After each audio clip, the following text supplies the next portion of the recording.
Heading for Stonehenge II. Apparently it's a 3/4 scale.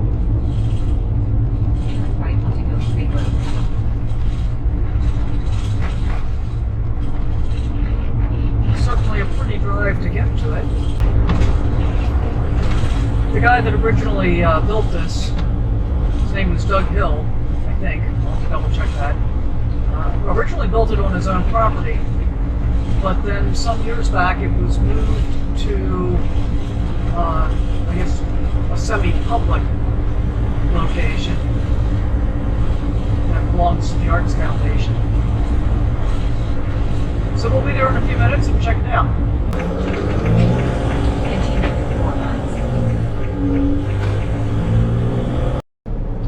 We're in the cute little burg of Ingram, Texas, I believe. Yes, that was Ingram Grocery and Market. Cute little buildings. Just about 3/4 of a mile or half a mile from our next turn, which should have us almost at Stonehenge II.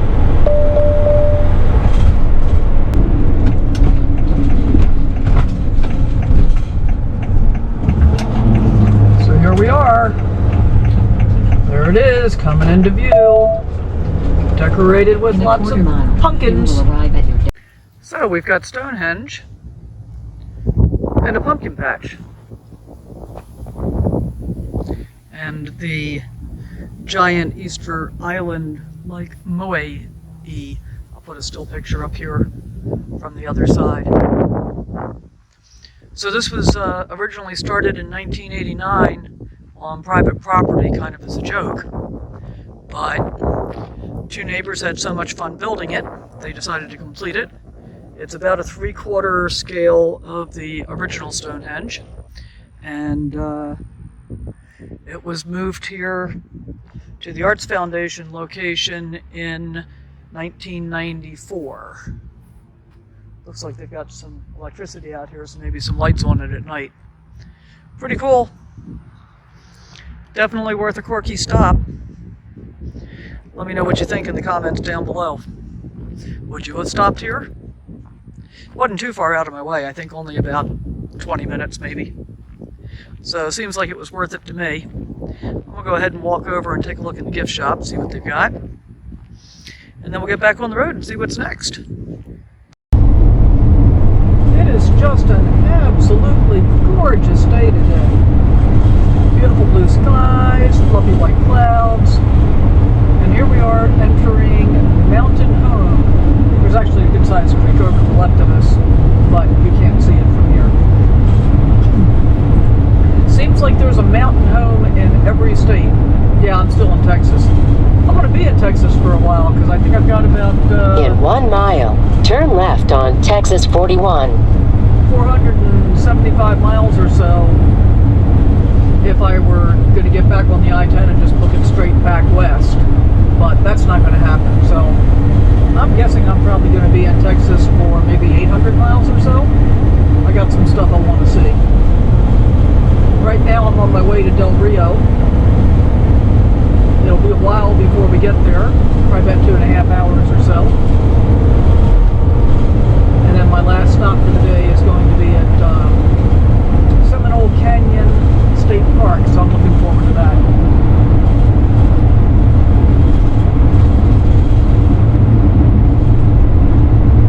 We must be going to be turning on a real road here because it tells me the speed limit's going to be 75 miles. Turn left on Texas 41.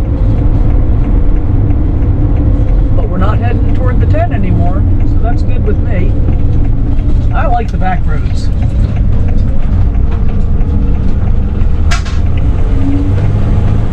Check out this scenery.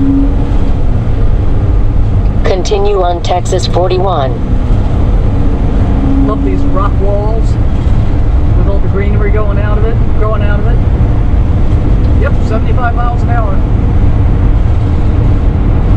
And we're definitely in hill country. This is about the 3rd or 4th time I think I've crossed Johnson Creek in the last, I don't know, 5 miles or so. There's a lot of meandering that goes on. Welcome to Rock Springs. Station 1182.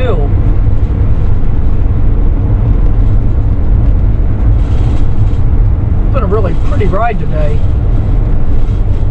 Not much traffic. No cell signal. Just kind of idling along. And here we are now in Rock Springs.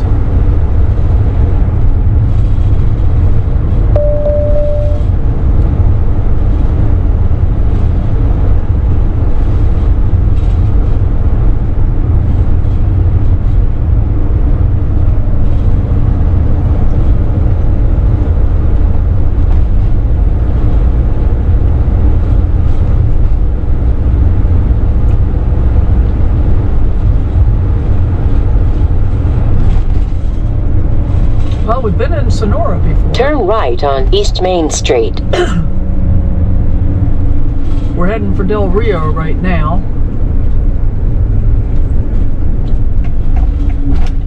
Tempted to get some fuel, but it's only been 100 miles.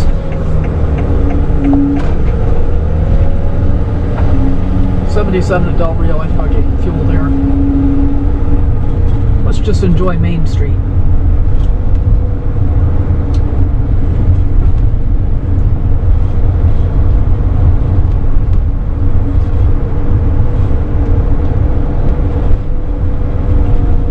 Some cool old buildings.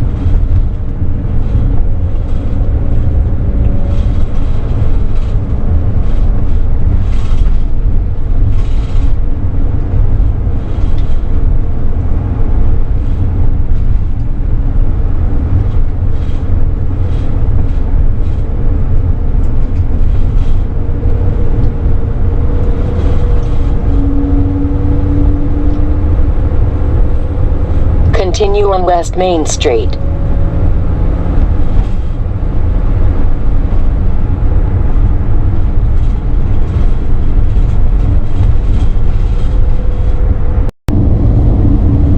Well, I think this is the first wind farm I've seen since I left California. And I'm still about 30 or 35 miles north and east of Del Rio at this point. It's gotten quite a bit cloudier and maybe looking like there's some potential for rain. Hard to say. It's also been a little bit windy. But still a beautiful day. And I guess I'm going to be seeing the Rio Grande before too long. That'll be cool. Alright, I'm in the Amistad National Historic Site. Pretty. I'm trying to figure out what Amistad Village is, and I keep taking wrong turns, but that's okay. We're not going to go to the campground because that's not where we're camping tonight. Let's go on down here to the day use area and then turn around and head back out again. Both of these bridges are really pretty though. Very cool. Water's gorgeous. Turn right on Texas 349 Spur, then take the first left. Not quite, Carmen. We have to go this way to keep going in the correct direction. But you can see the old bridge back there behind the new one. And at one point it wanted me to cross over the railroad tracks, but there were trains on it, so that wasn't going to work. So we're going to try this one more time with Garmin yelling at me and see if I can find Amistad Village and if there's really anything to see there. I tried to Google it this morning, I wasn't getting much information. But it's a pretty drive. And I'm only about a half an hour from my destination for this evening, which is Seminole Canyon State Park.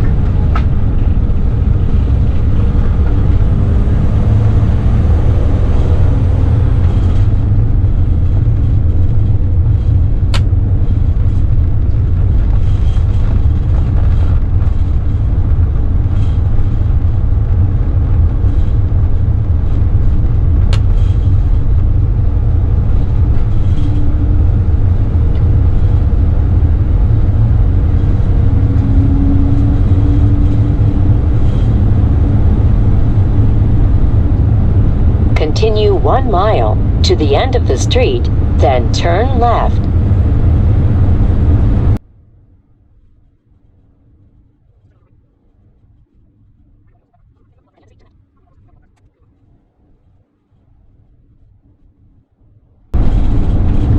I am just so grateful to have the opportunity to go do some exploring. Turn left on Texas 349 spur, then take the second left. We're going to turn right without having to worry about either time or being able to turn around. Cigarettes brought into Texas without Texas stamp are illegal.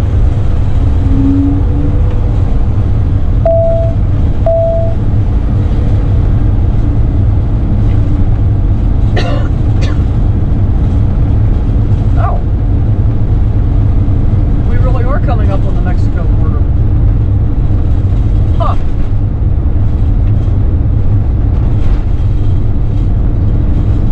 I don't really want to cross the border.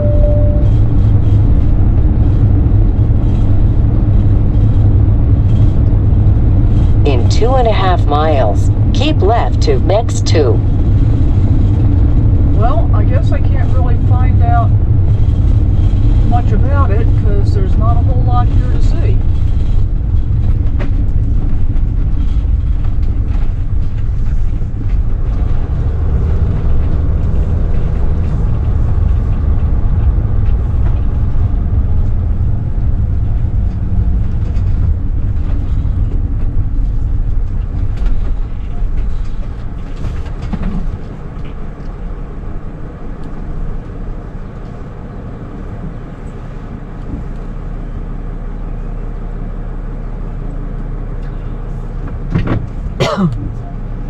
In fact, this is not a national park.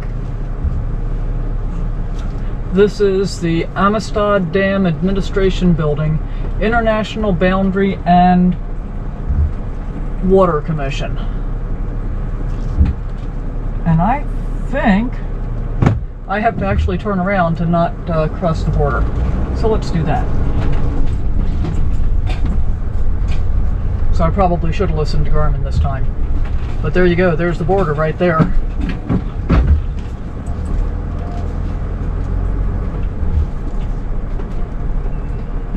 But see, this is what I'm liking about my new little rig. I wouldn't have had the confidence to do this with the truck and trailer. And I probably would have been correct. I probably would have wound up having to cross the border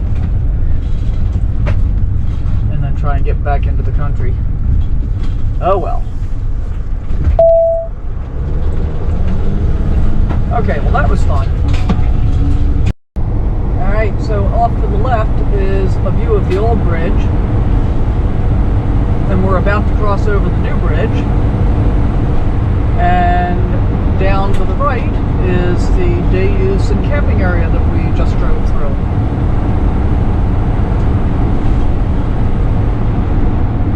We're crossing the Amistad Reservoir.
So I finally reached Seminole Canyon State Park and Visitor Center about 4:30 in the afternoon.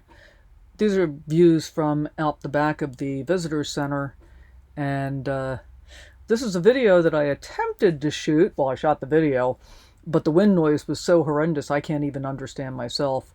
This is from the campground. I'm pointing back out to where the visitor center is. It's actually pretty far away from where the campground is. And it was funny. I asked the ranger about how crowded the campground was, and she said, well, it's pretty crowded. There were 5 people on my side of the loop, and there was another loop. There's a total of 45 campsites here, and I think there were maybe 10 that were occupied. That's not exactly what I call crowded.